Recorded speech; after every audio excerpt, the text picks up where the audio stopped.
Guys, like, comment, subscribe, share the video, especially if you love college football as much as I do. Yes, Notre Dame legitimately has a chance to beat Ohio State or Texas, and I'll explain why in a second.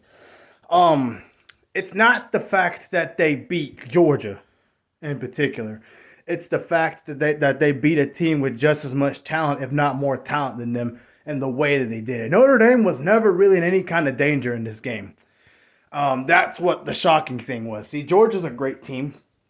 I understand Georgia has not played anywhere near to the level of execution that they have in the past, but it's still Georgia. Georgia's got all the talent there, just like Ohio State, just like Texas, just like Alabama. And Notre Dame beat them pretty convincingly in all three facets of the game: offense, defense, special teams. And they were able to run the football just enough. And I say just enough because they never overwhelmed Georgia with running the football. Georgia's run defense was really stout in that game. But Notre Dame was able to run it with Riley Leonard. He had 80 yards rushing, and he got sacked once, but he still ran the football effectively. And he was able to pick up those crucial third and shorts, third and medians with his legs, make it pop off a few big plays here and there with the running game. So it wasn't dominating Georgia, but it was effective and a big part of why they won the game.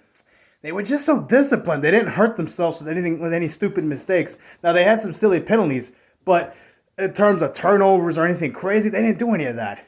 And Jeter, their kicker, who had struggled a lot this year, overcame all that and was able to be clutch when he needed to be. 9 points came from him. So special teams won the game for Notre Dame. But the way they execute tells me that they can do it. Let's look at Texas, for example, their weakness. Their weakness is the quarterback position, who also turns out to be clutch for them, Quinn Ewers. He's thrown some interceptions this year.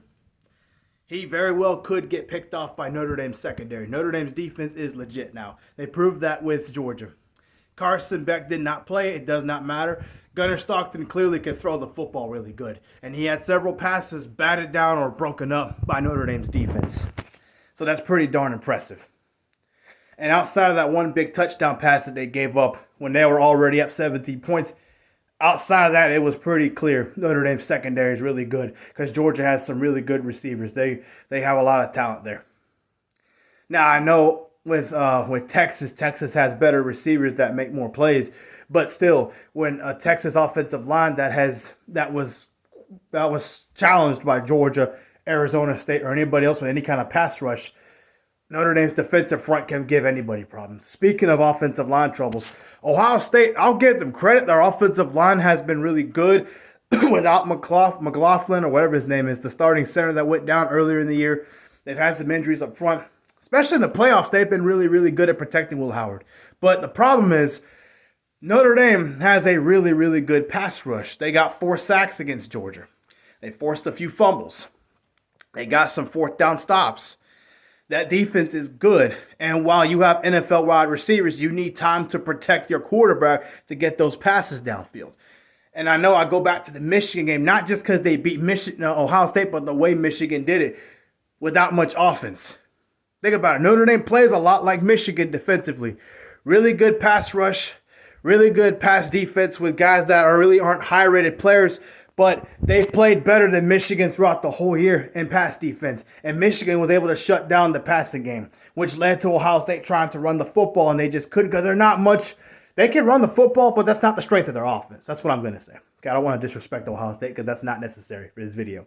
So, with that being said, and the way Notre Dame executes offensively, and they're so physical up front. They're a physical team. And I emphasize the physicality because that's how Georgia has beat Texas, with physicality. Because we see Texas is really good. And Georgia has beat them with physicality, given they got equal talent. And Notre Dame did them the way they did them. So yes, they definitely could beat Ohio State or Texas. Not to say Ohio State's not a physical team, but anytime Ohio State's in a close game with a really good or a great team, or a team that plays really good like Michigan was when they beat them, they struggle defensively to stay in the game in the fourth quarter. They end up giving up big runs. And guess what Notre Dame likes to do? They run the football. And so, yeah, Notre Dame definitely could knock off an Ohio State or a Texas. Because guess what else they did with Georgia? ball control. Notice Notre Dame did not snap that ball with less than 10 seconds on the play clock. On every play, just about. They did what they wanted. They controlled the football. They gave away the ball 0 times. Played great special teams. They definitely could be national champion.